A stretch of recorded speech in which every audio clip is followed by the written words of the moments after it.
शहापूर पोलिसांनी 6,73,200 रुपये किंमत असलेली मॅफेड्रॉन ड्रग्ज केले जप्त। हातकणंगले तालुक्यातील कोरोची येथे ड्रग्जची मोठी कारवाई करण्यात आली। या कारवाईत 6,73,200 रुपये किमतीचे ड्रग्ज जप्त करण्यात आला आहे।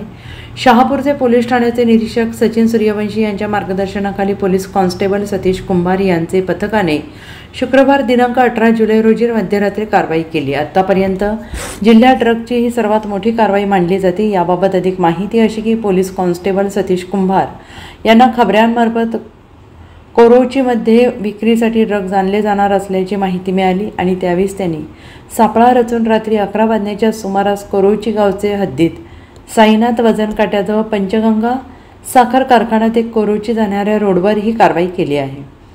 रिषभ राजू खरात वय वर्ष 30 राहणार लोकमान्य नगर कोरोची तालुका हातकणंगले याला मुद्देमालासह पकडलेलं असून या कारवाईत 6,70,200 रुपये किमतीचे मॅफेड्रॉन अंमली पदार्थ एकूण वजन 134.4 ग्रॅम 2,500 रुपये रोख रक्कम 500 रुपये किमतीचे इतर साहित्य असा एकूण 6,73,200 रुपये किमतीचा मुद्देमाल हस्तगत करण्यात आला आहे।